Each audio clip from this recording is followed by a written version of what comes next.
शुक्रिया सहगल साहब। अब क्या ये माना जाए पाकिस्तान ने एक तरीके से लड़ाई छेड़ दी है, युद्ध छेड़ दिया है?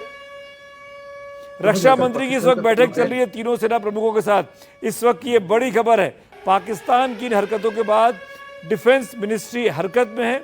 रक्षा मंत्री राजनाथ सिंह तीनों सेना प्रमुखों के साथ बैठक कर रहे हैं। जी जनरल सहगल।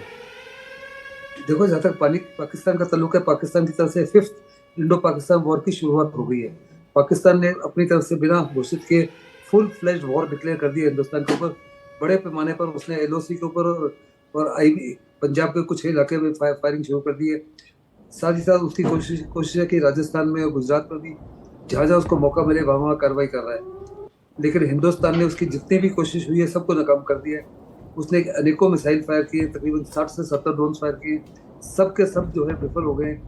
हिंदुस्तान ने जहाँ जहाँ से ये मिसाइल लॉन्च हुई है उन साइट्स के ऊपर काउंटर अटैक करके वहाँ के जितने एयर डिफेंस सिस्टम थे उनको सब सुप्रेस कर दिया है। पाकिस्तान की वल्नरेबिलिटी वहाँ ज़बरदस्त हो चुकी है। लेकिन हिंदुस्तान अभी तक जवाबी कार्रवाई कोई बड़ी नहीं कर रहा। We have not gone across to Pakistan. हम अभी भी कोशिश कर रहे हैं कि पाकिस्तान को समझाया क्या जाए कि संयम रखिए। हमने 22 जो कल किया था, हमने केवल और केवल टेररिस्ट से जुड़े हुए टारगेट्स को हिट किया था, जो 22 अप्रैल का बदला था। और उसके हमने कोई अपना सिविल इंफ्रास्ट्रक्चर नहीं बर्बाद किया, कोई मिलिट्री इंस्टॉलेशन को नहीं बर्बाद किया, कोई एयरफोर्स के या आर्मी को नहीं बर्बाद किया। अगर आपने हमको ललकारा तो आपको पक्का मालूम होना चाहिए कि जो भी कार्रवाई क्या होगी।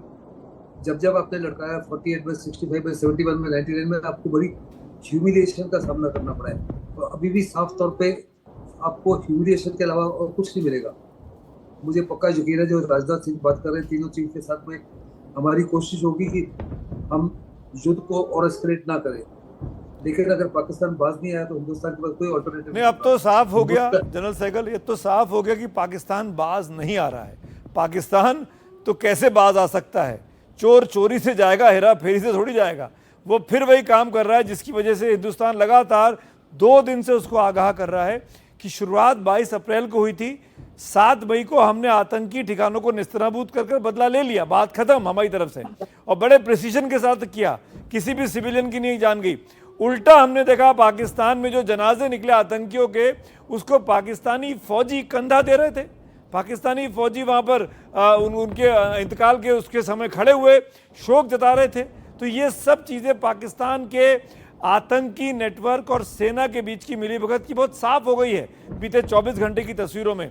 और अब जो पाकिस्तान ने हमला कर दिया है हिंदुस्तान की सीमा के भीतर तमाम शहरों में, जैसलमेर ले लीजिए, आप अमृतसर ले लीजिए, आप पठानकोट ले लीजिए, आप फिरोजपुर ले लीजिए, आप जम्मू ले लीजिए, आप सांभा ले लीजिए, आप अखनूर ले लीजिए, आप कुपवाड़ा ले लीजिए, हर जगह पर हमला है। और उसके बाद जाहिर तौर पर अगर अब हिंदुस्तान बदला नहीं लेगा तो कब लेगा?